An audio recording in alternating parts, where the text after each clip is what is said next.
mantra de lo mani padme hum, ¿sí? Sí. ¿Se escucha bien? ¿Se escucha bien? Es que, ya que vamos a la segunda temporada había que avanzar un poco, había que ponerle soundtrack. Sí, exactamente, sí. La cortina de inicio. Claro, está Va bueno. mejorando todo, la tecnología, la Sí, música, no, todo. de a poquito vamos. De a poco vamos avanzando, claro.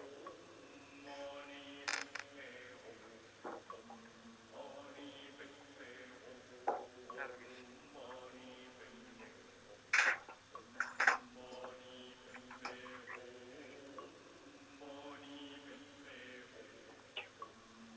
Bueno, nos quedan 3 minutos todavía, así que vamos a esperar esos 3 minutos.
Nos vamos dando la bienvenida a los nuevos amigos que se están incorporando.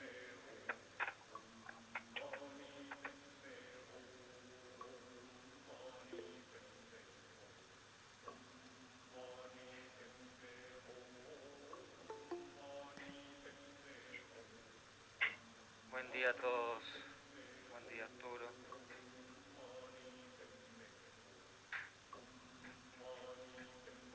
Tenemos a Valentín también, de Arica, José de Castro y muchos otros que todavía se me están escapando por ahí.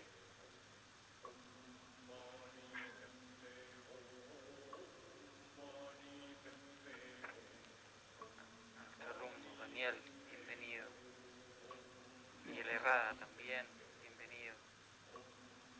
Valentín se había ido y volvió, bienvenido.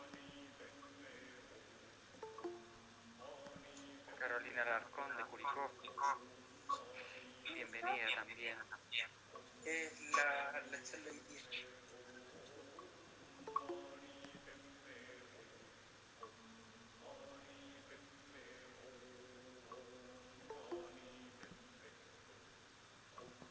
Marcela Perales también, bienvenida. Natacha García también, bienvenida.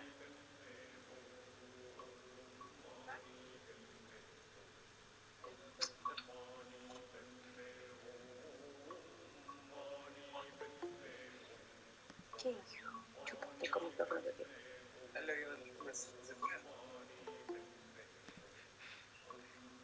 Tenemos también a Natalia Araya, bienvenida Natalia. También a Javiera Dumont, bienvenida. Bien.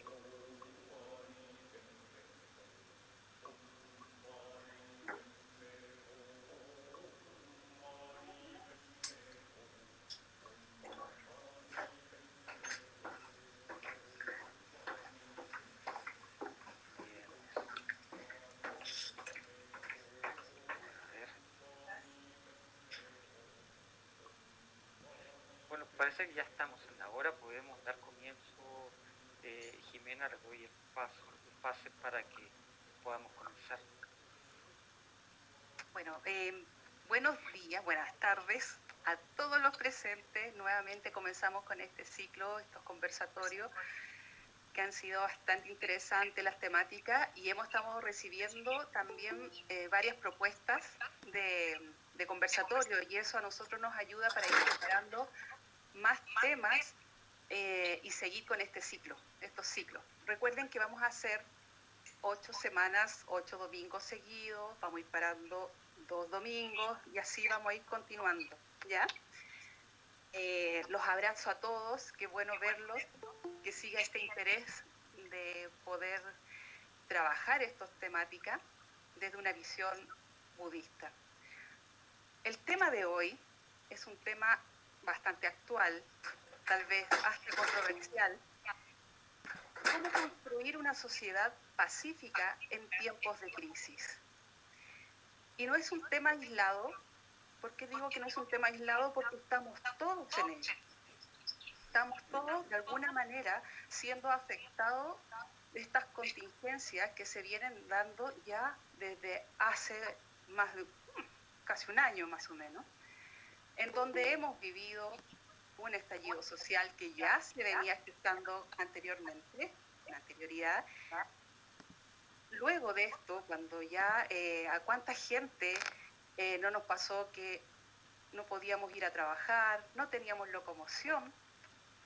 Sí, desde el retiro de Pit que dice Arturo, sí, lo tenemos súper presente.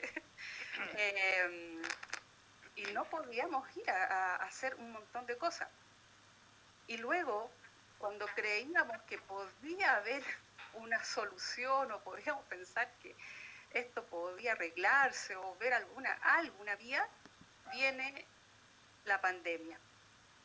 Entonces, hasta el día de hoy se viene dando todas estas crisis en donde de alguna manera nos hemos visto afectados en lo emocional principalmente, generando estrés, ansiedades, insomnios. Cuando uno habla con cualquier persona, siempre hablan de oh, no puedo dormir, estoy con mucha ansiedad, el miedo a lo que pueda suceder, el estrés, el encierro y a la incertidumbre también de qué se puede hacer. ¿Genera agresividad? ¿Generan enojos? Sí. Además a esto han aparecido una serie de eventos, tristes eventos que hemos sufrido a nivel de país y que también ha generado que la gente alce la voz, ha generado rabias, miedos, y como el no querer ya parar. Pero de alguna manera todas estas crisis, todas estas situaciones se van viendo afectados en uno, físicamente, emocionalmente. Si hacemos una introspección, cada uno debe tener algún tipo de síntoma de todo lo que está ocurriendo. Entonces, ¿qué hacer? ¿Qué hacer? ¿Cómo poder resolver o cómo poder ayudarnos a sentirnos mejor en esta serie de contingencias y eventos que nos hace sufrir? ¿Y qué mejor que la mirada budista que nos pueda decir cómo poder resolver o cómo obtener un elemento, ayuda, un soporte, una base pacífica para poder resolver de la mejor manera y no afectarnos tanto, alejar un poco el sufrimiento y poder mejorar la calidad de vida y desde ahí poder repensar mejor las cosas. Así que para eso dejo al maestro para que pueda referirse a este tema luego de esta introducción. Adelante, maestro. Muchas gracias, Jimena.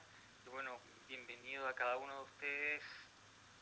Siempre una alegría el poder verlos, aunque sea a la distancia, pero compartir todos estos temas tan contingentes que nos puede ayudar tanto a resolver muchos conflictos internos como también para poder replantearnos desde una perspectiva tanto social como espiritual también, ¿ya?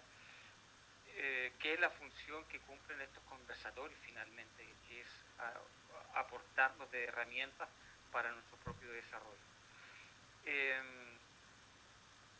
No es la funcionalidad de este conversatorio generar algún tipo de crítica más allá de todas las fuentes y los canales de transmisión que hay con respecto a lo que actualmente puede estar sucediendo y que ya llevamos varios meses en esto, y que no nos atañe exclusivamente a nuestro país, sino que es algo que está recorriendo el planeta entero. Lo que queremos plantear nosotros es cómo lo solucionamos desde la espiritualidad, propiamente tal, ¿ya? Entonces, para eso, para ver qué es lo que está sucediendo actualmente, tenemos que plantear a la sociedad en sí, porque cuando nosotros revisamos a lo largo de la historia, ¿bien? Siempre nos vamos a encontrar con que nos encontramos con guerra, nos encontramos con conflicto, nos encontramos con un sinnúmero de eventos. Entonces, al parecer, el ser humano no está aprendiendo y no está evolucionando espiritualmente. Podemos evolucionar en lo tecnológico, podemos evolucionar en muchos aspectos, pero al parecer seguimos atrapados en ciertas acciones, ¿bien?, que no están generando, obviamente, benevolencia y un mundo que sea normalmente pacífico, donde todos los seres humanos podamos desenvolvernos. Y esto he estado toda la mañana tratando de darle muchas vueltas al respecto, y obviamente no me cabe la menor duda que la solución siempre va a partir como un trabajo de hormiga en cada uno de nosotros. Si cada uno de nosotros pretende que todo lo que pueda estar sucediendo sea responsabilidad de otras personas, de terceros, es que realmente no estamos aportando a la solución, sino que nos quedamos en la comodidad simplemente de endosar el problema. Entonces, para ello yo quiero invitar en este momento a una persona que nos va a hablar un poco más desde la perspectiva de la antropología, ¿ya? Ella es Natalia Araya, quien se encuentra en este momento conectada, debe estar por ahí Natalia, a quien le voy a dar el pase dentro de un momento, para que nos pueda hablar entonces cuál es la problemática desde la perspectiva antropológica y por qué nos vemos atrapados, y desde esta antropología vamos viviendo una cosmovisión más sociológica hasta llegar al aspecto de la psiqui, ¿ya?, que finalmente es la causa raíz.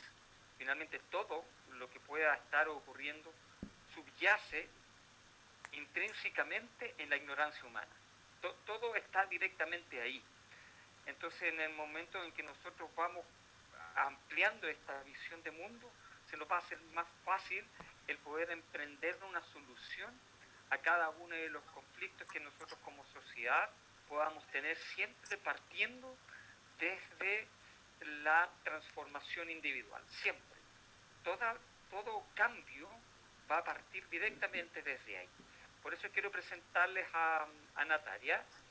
Ella es antropóloga, bien, y obviamente conversé anteriormente con ella planteando esta situación, y ella quiso felizmente dar con su granito de arena a esta conversación. Así que Natalia, si puedes activar ahí, te doy por supuesto el pase para que puedas comenzar. Bienvenida, Natalia. Perfecto. Muchas gracias, maestro. ¿Me escucha, maestro? Sí. Sí, perfecto. Ya, bueno, esta invitación me la hizo el maestro hoy día en la mañana, así que yo muy contenta de aportar dentro de mis posibilidades. Entonces, estuvimos comentando con el maestro, bueno, cómo abordamos la problemática, ¿no? Entonces yo planteé la situación de la cuestión de lo humano, ¿ya? Para después decantar en lo que es la espiritualidad y nuestra búsqueda interna.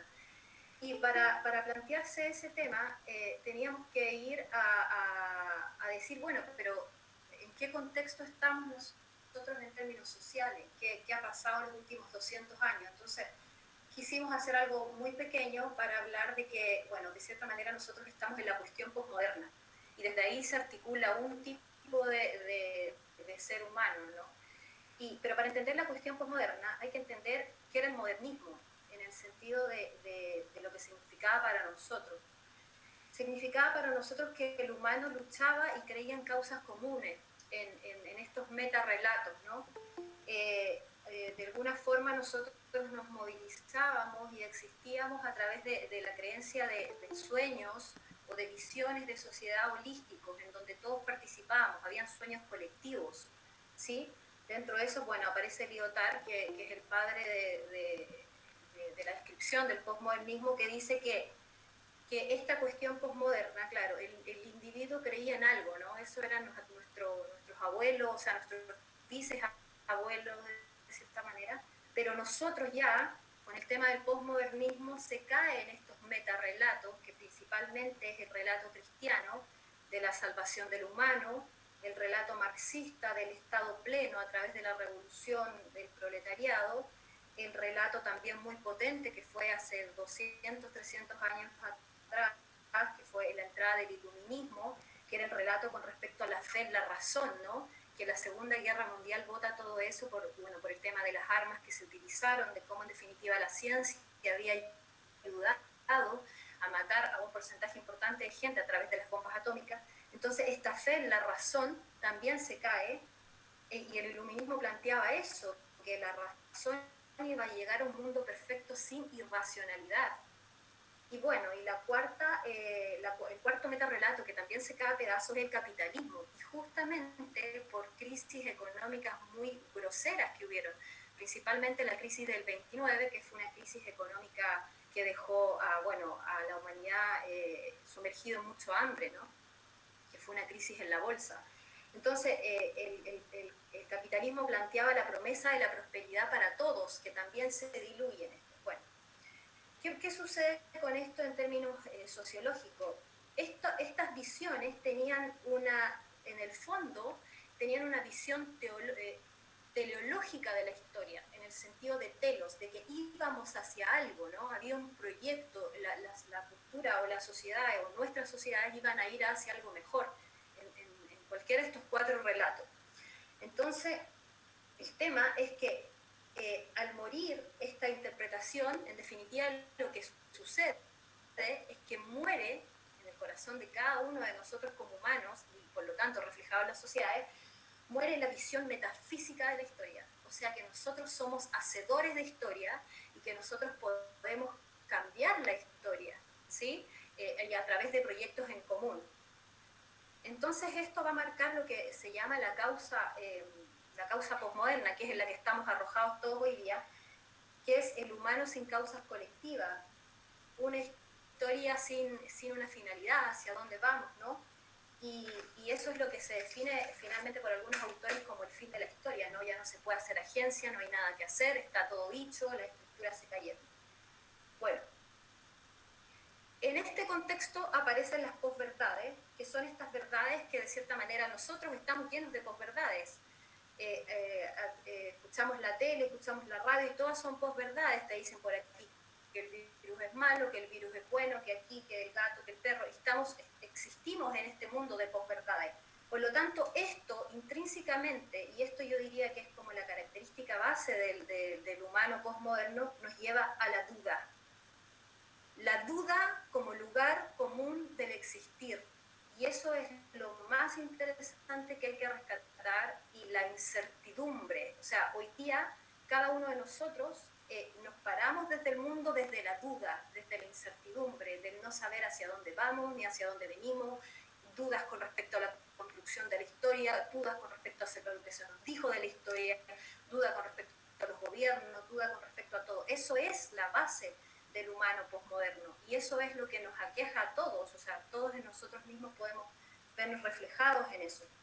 Entonces, duda a lo normal, duda a la familia, duda al poder, duda al Estado.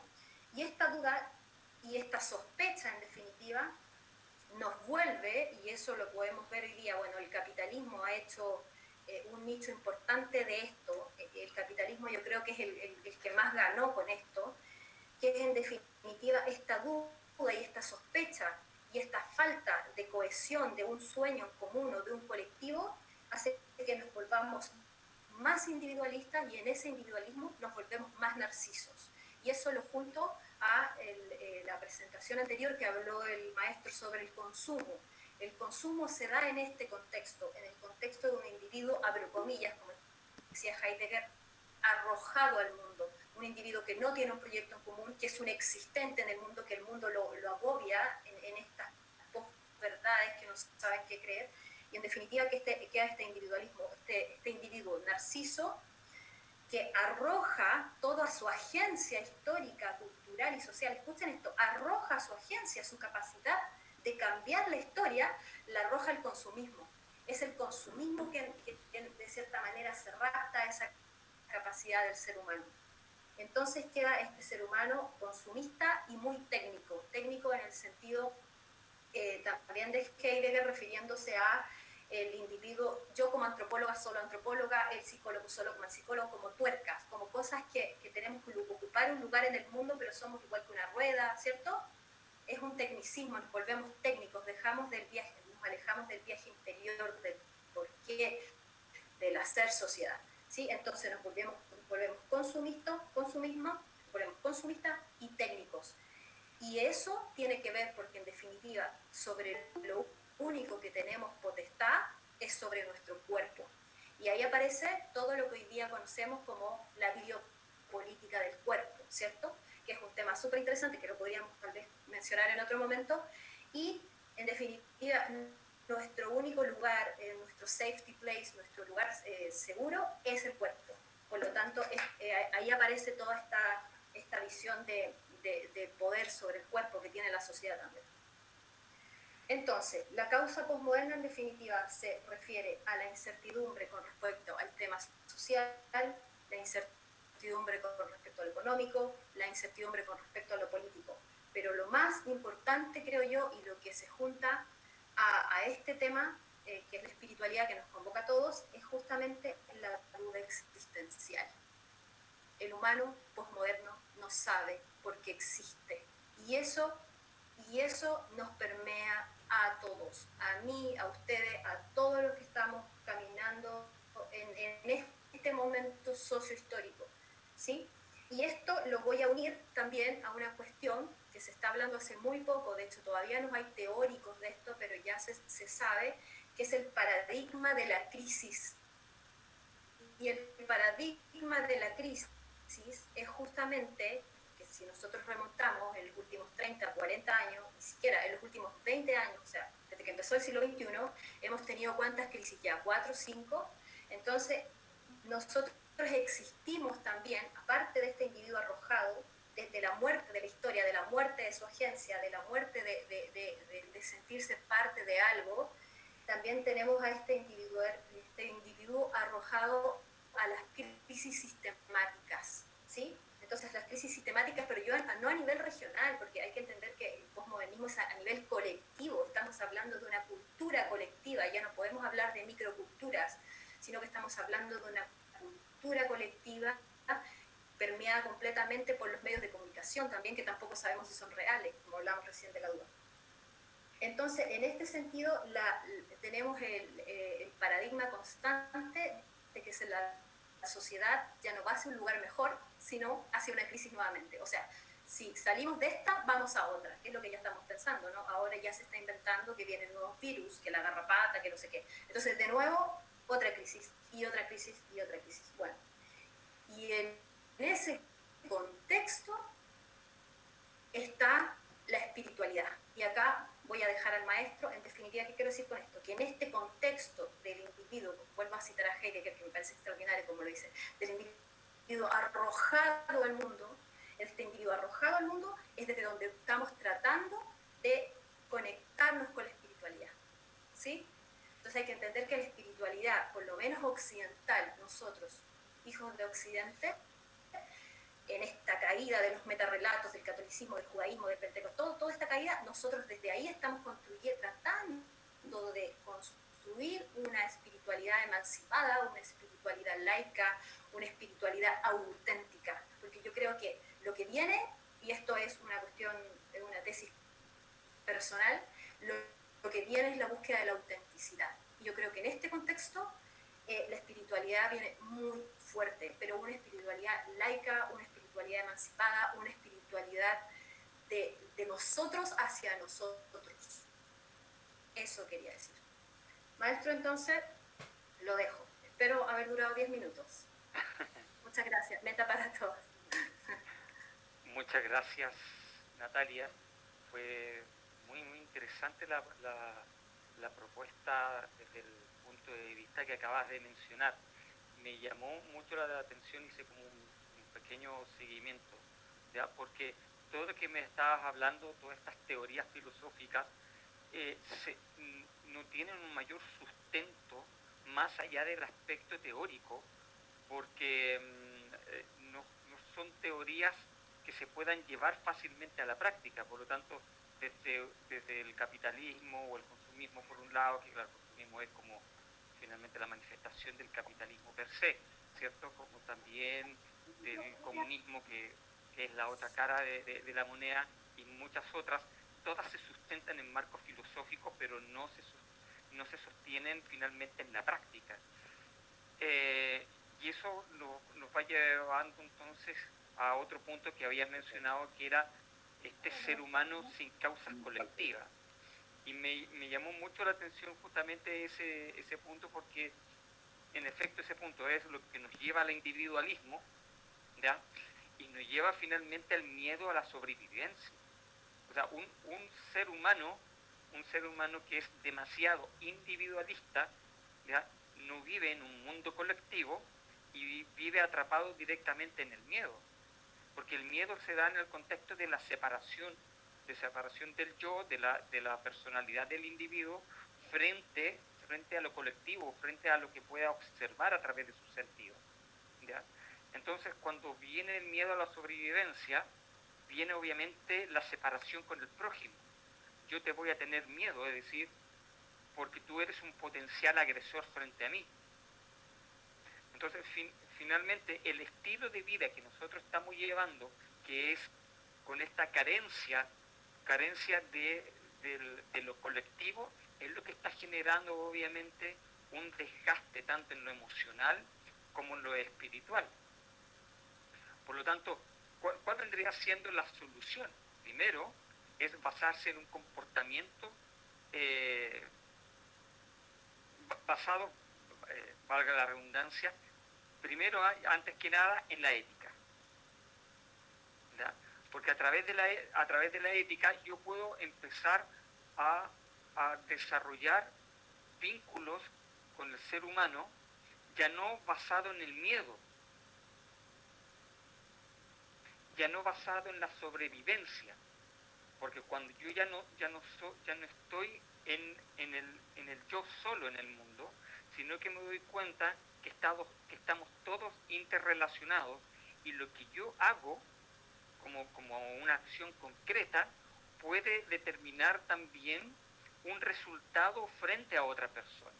Entonces, por ende, en la medida en que yo puedo actuar con benevolencia, hago que la otra persona pueda recibir esa benevolencia y actúe con benevolencia también. Entonces, cuando nosotros nos damos cuenta que estamos viviendo todos dentro de un colectivo y que somos como una gran madeja, lo que está sucediendo a nivel macro es lo que está sucediendo a nivel micro. Lo que sucede es que nosotros siempre decimos, mira, es que el gobierno está haciendo mal las cosas, es que esta persona está haciendo mal las cosas, es que las personas que tienen poder. Pero en cierta manera, todos nosotros tenemos un cierto grado de poder frente a cualquier tipo de vínculo. Usted, por ejemplo, me refiero a cualquiera de ustedes, pueden tener un grado de poder dentro de la familia, puede tener un grado de poder con sus amistades, puede tener un grado de poder en su trabajo, y puede generar los mismos abusos dentro de ese grado de poder. Entonces el problema no es que haya un abuso de los poderes más globales, como un Estado, por ejemplo. Porque finalmente una familia, un grupo de personas, también es un pequeño Estado muy íntimo, pero que tiene también una funcionalidad similar. Hay alguien que lo tiene que dirigir, hay funciones determinadas dentro de la familia y así sucesivamente. Y en lo social también existe lo mismo. Cada ser humano cumple un rol dentro de la familia, en la sociedad y en las distintas áreas del desarrollo. Entonces, si nosotros nos damos cuenta que dentro de este poder que nosotros podemos tener, estamos generando algún tipo de presión basada en la malevolencia y en la falta de compasión, yo estoy alimentando todo el sistema, toda esta red, hasta llegar a las cúpulas más grandes. Por eso es que cuando hablamos de transformación social, la verdad es que la política no es el camino, al menos de la política como nosotros la consideramos. Una política que está ausente de espiritualidad. Pero, por ejemplo, hay personas que han tenido una visión de mundo muy importante y dentro de los últimos 100 años que yo realmente admiro, ¿ya? Que puede ser Martin Luther King, por un lado, ¿cierto?, quien luchó por los derechos civiles a fines de los años 60 en Estados Unidos, principalmente, pero también dentro de los primeros 50 años, o antes incluso los primeros 40 años del siglo XX en India, que fue Gandhi, que fue solamente a través de una insurrección pacífica, logró cambiar la sociedad en la India y logró sacar al Imperio Británico sin las fuerzas de las armas. Entonces, cito mucho a Gandhi, que probablemente no es budista, ¿ya?, pero da completamente lo mismo. Si aquí estamos hablando de valores humanos, de valores espirituales, que son los que le dan la fuerza para que estas transformaciones puedan ser perdurables en el tiempo. Entonces, cuando nosotros vemos toda esta situación que está ocurriendo en nuestro mundo y específicamente también en nuestro país, que nos toca directamente, nosotros lo que estamos haciendo es cambiar un payaso del circo. No lo digo de forma despectiva, sino que solamente para poder ejemplificar. Es sacar un payaso del circo y poner otro payaso del circo, pero el circo sigue siendo el mismo. ¿Bien? A modo de ejemplificación. ¿Por qué? Porque finalmente carece de esta ética, carece de elementos fundamentales para que pueda desarrollarse una sociedad desde lo colectivo. Y es ahí donde nosotros podemos actuar a través de estas moradas sublimes, que es la ecuanimidad, que evita el juicio de valor, la alegría, que evita la envidia frente al prójimo, el amor benevolente, que evita el miedo y la malevolencia, y la compasión, que evita la ira y también la malevolencia per se. Todo esto nos lleva principalmente a poder generar un respeto y una valoración al ser humano por ser un ser humano, ¿ya? Y este respeto y valoración es lo que nosotros podemos llevar desde el individuo hacia lo colectivo, hacia la familia, hacia los amigos, hacia el trabajo, y desde ahí poder transformar nuestra sociedad. Pero si yo abuso de mi grado de poder en mi mundo interno, no puedo pretender que un sistema cambie cuando el que tiene que cambiar soy yo. Los grandes maestros espirituales, independientes de cualquier filosofía o religión, siempre todos apuntaron a la ética. Todos apuntaron finalmente que la transformación debía partir por el individuo y no por la sociedad. Porque si yo hago que la sociedad cambie, pero yo me quedo dentro de mi grado de confort, no estoy haciendo nada y puedo seguir ejecutando la malevolencia si es que yo no estoy transformando mi mundo interior. Si recordemos que el mundo exterior que yo observo, ¿ya?, es un mundo co-creado por mi mundo interior. Y eso nosotros tenemos que en algún momento darnos cuenta. En el momento en que el ser humano se dé cuenta que es co-creador de la sociedad, se va a empezar a responsabilizar de sus propias acciones. es el estado de ignorancia interna lo que hace finalmente que nosotros desplacemos todas las responsabilidades hacia afuera y no veamos directamente hacia adentro. No sé si hay alguien que tenga alguna opinión al respecto que quisiera aportar.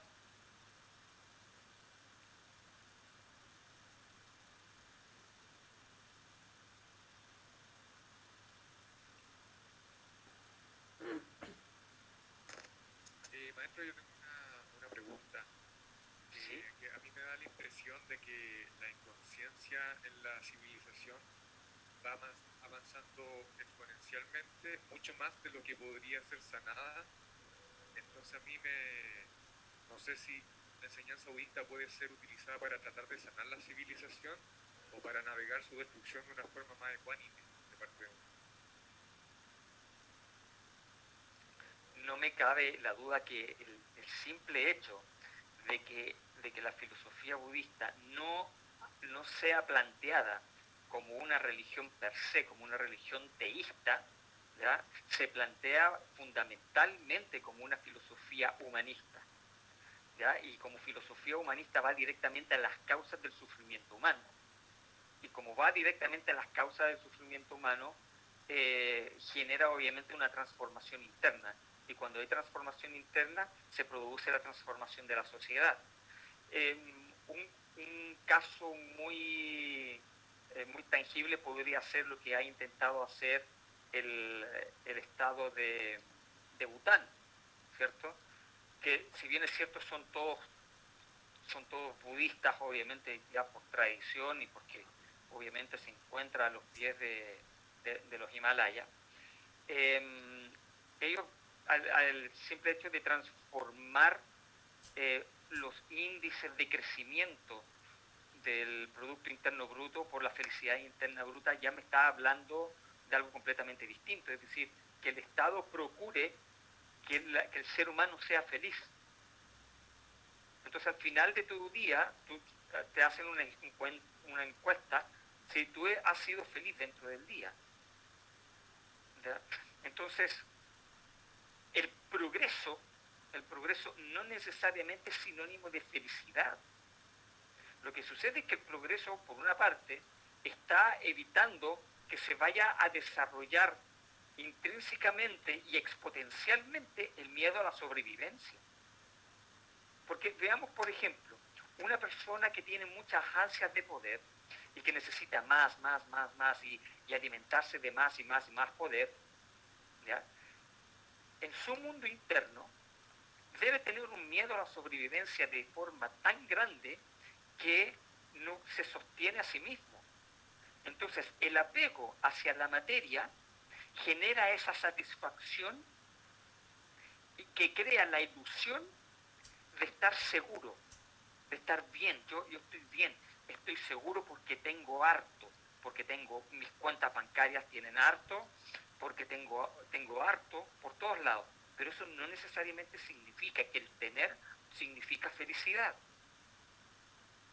Porque por ende, lo habíamos visto en uno de los conversatorios de la temporada pasada, que al parecer, en la medida en que mayor suben los índices económicos, que más crece un país exponencialmente, el grado de insatisfacción y de infelicidad parece que también va subiendo.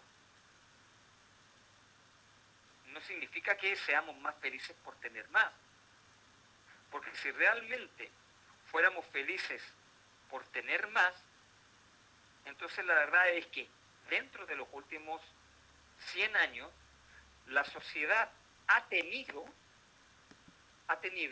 una cantidad de bienes y servicios que antes no. Antes de la revolución industrial, obviamente, nosotros no teníamos nada. El feudalismo se abolió hace cuánto tiempo, la esclavitud hace cuánto.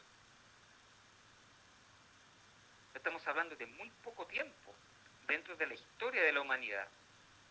Entonces, al parecer, todo lo que nosotros hemos podido tener con tanta tecnología, tanta comodidad,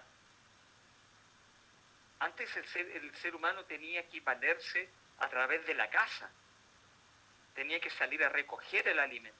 Hoy no, hay muchas más comodidades, pero a pesar de todas esas comodidades y de todos los progresos, el ser humano ya no tiene tiempo para vivir. Entonces, todo este progresismo está llevando a la autodestrucción, porque como decía Natalia, el ser humano ya no tiene ningún propósito, porque simplemente se ha transformado en un ser humano que trabaja para sobrevivir y para tener cada vez más durante 8, 10, 12 horas en el día. Entonces no estás viviendo, no tienes un propósito, porque finalmente se trata de tener que trabajar para sobrevivir, para tratar de proteger a los tuyos, y desde los tuyos obviamente no te importa el resto, pero tampoco te está importando los tuyos porque lo estás abandonando, porque le estás quitando el tiempo. Entonces nos encontramos en una encrucijada social sumamente grande, donde nosotros tenemos que hacer una transformación sumamente relevante al respecto, porque somos nosotros los que estamos impulsando que este sistema se perpetúe en el tiempo. Somos nosotros los que nos estamos ahogando con nuestras mismas conductas individualistas, poco compasivas y poco amorosas frente al prójimo. ¿Por qué? Porque carecemos de amor y de valoración interna. Entonces, en la medida en que nosotros podemos transformarnos internamente, esta transformación externa se va a poder llevar a cabo. Y la filosofía budista tiene desde esta perspectiva la solución al conflicto interno. Por el mero hecho de que haya sido planteada inicialmente y desde allí progresivamente en el tiempo como una filosofía completamente humanista, no teísta, que busca obviamente erradicar las causas del sufrimiento humano. Pero nosotros estamos perpetuando este sufrimiento. Eso es. No sé si hay más comentarios que podamos tener al respecto. Hola, a mí me gustaría hacer una consulta. Cuente. Maestro, lo que pasa es que me ha ocurrido que, bueno, frente a todo este contexto que hemos estado hablando, ¿verdad? Del consumismo, del individualismo, de la competencia, cuando las personas, de repente yo tengo, pues bueno, por mi trabajo, tengo acceso a de repente escuchar problemáticas de las personas que justamente bordean en lo que estamos hablando, que tienen problemas para encontrar trabajo, que tienen una enfermedad grave que los limita, que ya no pueden seguir haciendo su vida de antes, que tienen problemas con sus familiares. Entonces, frente a todo esto, yo he tratado de hablar sobre la espiritualidad, como abordar el tema desde otras perspectivas. Y siento que las personas, la mayoría de las veces, me responden que, bueno, con espiritualidad no se come. No me va a solucionar el problema. Entonces, cuando trato de explicar con mayor detalle esto, tampoco encuentro, por decirlo así, un nivel de conciencia para que entiendan al punto que yo voy. Entonces, siento que también la sociedad, a veces cuando uno trata de hablarle sobre este camino interior, hay bastante resistencia. Porque claro, me responden ese tipo de cosas. Bueno, a mí no me va a crecer el pie amputado para yo poder ir a trabajar y así resolver el problema, porque es la única forma de darle alimento a mis hijos.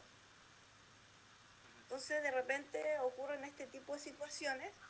Entonces, yo le quería preguntar cómo podemos abordar estos temas desde la espiritualidad cuando nos encontramos con personas que están en este tipo de dificultades. Sí, a ver, hay que saber plantearlo, porque obviamente la persona llega con un nivel de frustración bastante alta en el momento en que está abordando el conflicto, obviamente, con el terapeuta, con el psicólogo, ¿no? todo este grado de frustración obviamente genera una imposibilidad muchas veces por parte de la persona afectada en su toma de decisiones, ya obviamente por miedo y por cada uno de los apegos que tiene. Entonces, hay que abordar la espiritualidad, ¿ya? desde un aspecto del crecimiento interno que le va a permitir a la persona desde ahí tomar sabiamente sus decisiones en pos, ¿ya?, de su bienestar y del bienestar de la familia, ¿ya? Porque en el momento en el cual, por ejemplo, una persona se encuentra muy atrapada en sus miedos y en sus apegos, ¿ya?, el hecho de que esté recurriendo a un psicólogo, ¿ya?, es porque necesita primero de un consejo de una persona preparada para que le pueda ayudar al respecto. Pero también muchas personas no se dejan abrir más allá, porque en cierta manera la psicología también tiene que estar inmersa a la espiritualidad. Espiritualidad y psicología deberían ser dos cosas completamente unidas y no ir directamente por separado. En la psicología tiene que haber amor, tiene que haber compasión, etcétera. Si bien es cierto, hay muchas situaciones en la vida en las cuales nosotros no tenemos el control, ¿ya?, y eso es una realidad, y ahí solamente queda el aceptar y el adaptarse a los nuevos escenarios, ¿ya?, y eso es todo un trabajo psicológico que hay que hacer por parte del terapeuta y por parte también del paciente, ¿ya? Pero cuando estamos hablando de espiritualidad, estamos hablando de poder sanar las relaciones internas, primero la relación que tú tienes contigo mismo, que desde la perspectiva budista sabemos que no hay un mismo, no hay un yo mismo intrínsecamente, pero para la persona afectada sí hay un yo mismo. ¿Bien? Y ese yo mismo es el que le impide tomar las decisiones, es el que le impide ver objetivamente, el que le impide salir de ese hoyo en el cual se encuentra, por así decirlo gráficamente. Entonces la espiritualidad sí le va a ayudar, sí le va a ayudar. La meditación, claro que también le va a ayudar. No significa que la meditación le va a dar de comer, no, porque la persona está mezclando dos cosas distintas, está mezclando peras con manzanas. La espiritualidad, la meditación la ayuda para poder crecer internamente, que es lo que la persona necesita.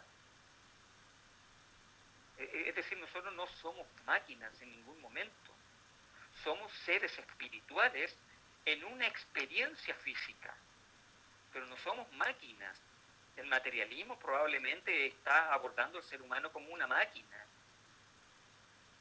Me falla algo, bueno, opero y saco el órgano. Pero no, si la verdad es que nosotros somos un ser completamente íntegro, holístico. Que la sociedad no lo esté viendo así es problema de la sociedad, pero nosotros tenemos que abordarnos desde una forma holística, y las terapias también tienen que empezar a abordarse de una forma holística, ¿ya? Y la espiritualidad debe transformarse también en una forma holística y no dogmática, porque obviamente una espiritualidad dogmática basada en las religiones teístas limitan también el autoconocimiento, porque todo lo que significa autoconocimiento es limitado justamente por las religiones dogmáticas. ¿Bien?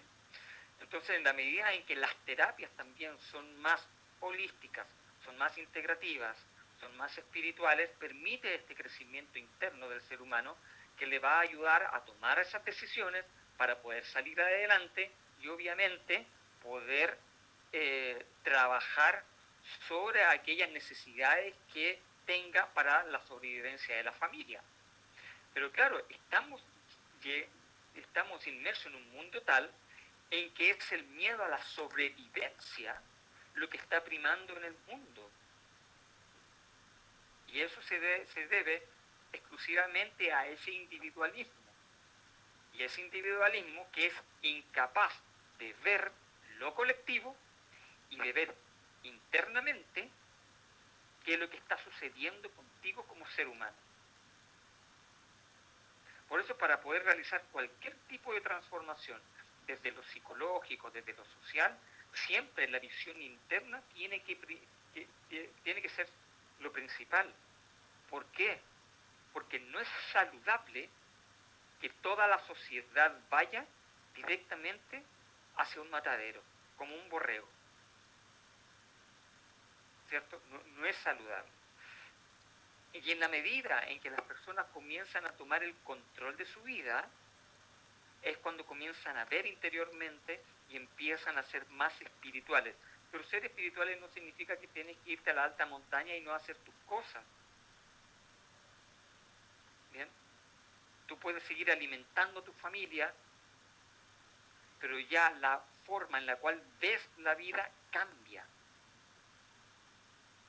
Porque parte directamente desde una cosmovisión distinta, pero no desde una microvisión filosófica que carece de sustento real y práctico, como son las filosofías actuales, como el capitalismo, el comunismo y todas las otras que no tienen ningún tipo de sustento. Entonces, estamos en un punto de replanteamiento en donde nosotros podemos realizar esta transformación. O nos transformamos, o cada uno va a ir directamente a este matadero consecutivo donde toda la sociedad, o la gran mayoría de la sociedad, va en su conjunto. Creo que este momento en el cual nosotros estamos pasando es clave, es muy clave, porque podría marcar definitivamente la gran transformación. Recordemos que a lo largo de toda la historia, siempre el ser humano cae por las mismas causas. Y siempre las causas son internas. Entonces, no hemos aprendido, y por más que se vayan revelando nuevos sistemas, estamos cayendo en lo mismo, porque no vemos interiormente. Aquí espero, Bárbara, que haya sido más o menos contestada la pregunta que acabas de plantear. Por otro lado, quiero comentar aquí un posteo que hizo José de Castro. Dice: en el capítulo 7 del libro Lo que el Buda enseñó, del autor Walpola Rahula, se enseña que el Buda habló con respecto a la sociedad y cómo deberían comportarse los gobiernos. Es un libro muy interesante, sí, lo tengo. Está disponible también en Google, ¿ya? Lo pueden descargar en PDF, ¿ya? Y también es una postura muy interesante de cómo el Buda habla al respecto, ¿ya? Porque el Buda también habló de cómo deben manejarse directamente todas las sociedades desde lo micro a lo macro, es decir, desde las familias internas, de las familias, desde lo individual, como también los gobiernos. Eso. Si hay algunas otras preguntas por ahí. Maestro. Sí. Quisiera cerrar yo también mi exposición, que lo quiero unir con lo que acaba de comentar. Mi exposición, yo hablé de lo que habla la teoría con respecto a la sociedad, ¿sí? Sí. Pero, y respondiendo a un chico que comentó que, bueno, pareciera que nuestra sociedad va como a un hoyo, ¿no? Y eso es lo que nos quieren hacer pensar, ¿sí? Y yo me uno a su visión de que creo que en este momento estamos en un momento clave. Yo no lo miraría como vamos directo a un hoyo, no, yo lo miraría como un momento clave, lo miraría como la noche oscura del alma, pero de la sociedad. Y no solamente la sociedad como distintas sociedades, sino como humanidad, como colectivo. Creo que estamos en un momento de depuración kármica colectiva muy fuerte, y que lo que estamos viendo ahora es esa depuración. Por eso hoy día sabemos todo, las redes de pedofilia, todo el mal manejo de dinero que ha habido en el mundo, las instituciones. En general hay una depuración kármica, es como cuando uno medita y del inconsciente surge a la conciencia para poder visualizarlo, ¿no? Eso mismo está pasando con la sociedad. Se están saliendo cosas que estaban en el inconsciente de las sociedades y se están haciendo visibles para poder depurar. Así que de cierta manera quisiera cerrar diciendo que yo no creo que las sociedades vaya a ir a un hoyo, ya sea climático, no, yo creo que eso es algo que se quiere imponer para seguir manteniendo, como dice usted, maestro, en un miedo constante y en un sentido de supervivencia. Yo creo que eso es un miedo que se quiere imponer, ¿sí? Una verdad, un mega relato que se quiere imponer, ¿cierto? Que vamos al caos. Ninguna sociedad, como dice usted, maestro, ha ido al caos. Si hubiéramos estado en el Imperio Romano, cuando el Imperio Romano se cayó, era el caos, ¿no? Pero después comienza una nueva forma y así sucesivamente. Los cambios históricos siempre han estado permeados de caos, caos político, económico, social. Y de ahí surge una nueva forma de pensar la realidad, una nueva forma de pensar la política y todo. Así que quería cerrar diciendo que yo creo que esto es un momento de cambio clave y que creo que tiene que ver con una depuración colectiva. Y que podemos nosotros hacer algo importante, uniéndome a lo que dice usted, maestro, con la transformación individual para transformar el colectivo. Y eso podría ser también un mega relato, ¿sí? Que en definitiva, conectándonos con nuestro yo interno o con nuestra capacidad búdica, podemos también iluminar una sociedad y una sociedad de futuro, quién sabe, ¿no? ¿Por qué no? Yo sigo creyendo en las utopías. Eso, maestro. Muchas gracias. Muchas gracias, Natalia. Sí, en efecto,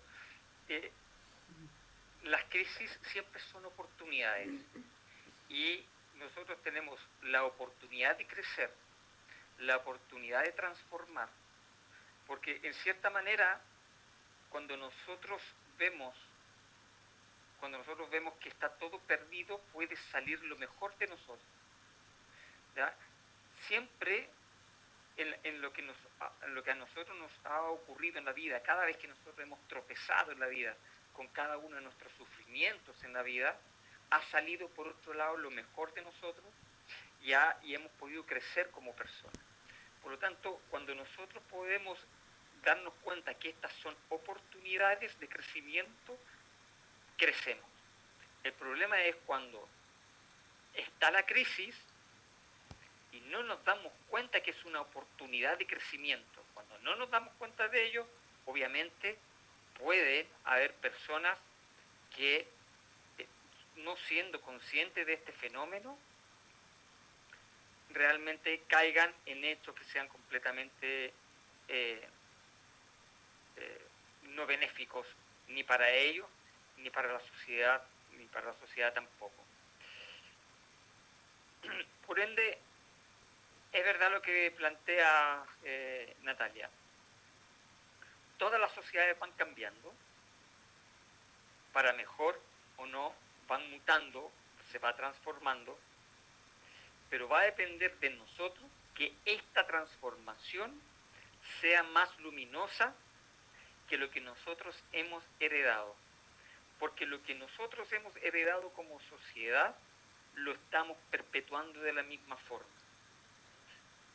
Entonces, cada uno de nosotros, los que estamos aquí en este momento conectados, podemos dar nuestro pequeño y gran grano de arena para que esta transformación pueda llevarse a cabo. En cierta manera, como todo es fruto del karma, todo obedece a causas que la han determinado. Todo en algún momento se tiene que revelar.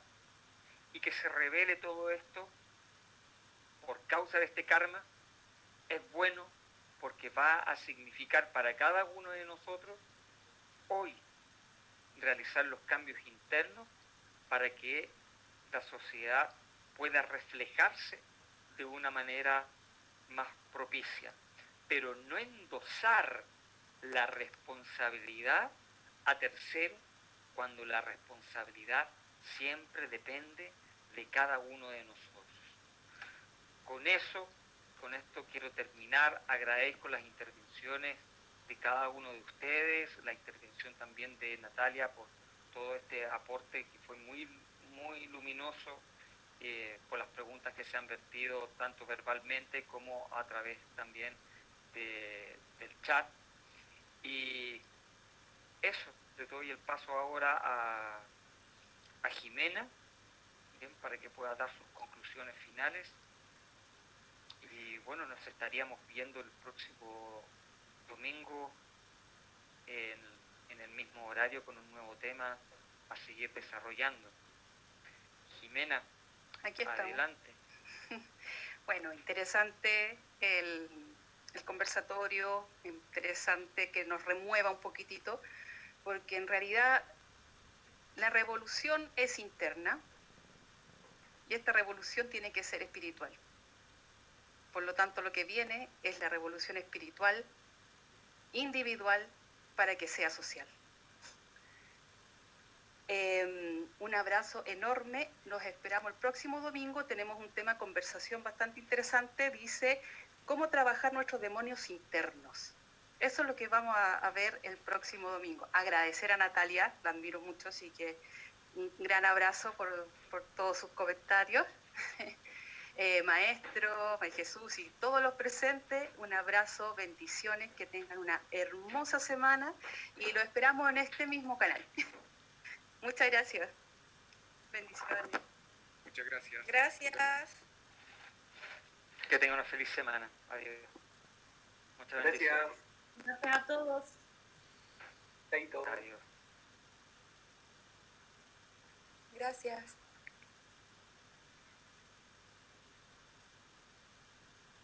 Gracias. Chao.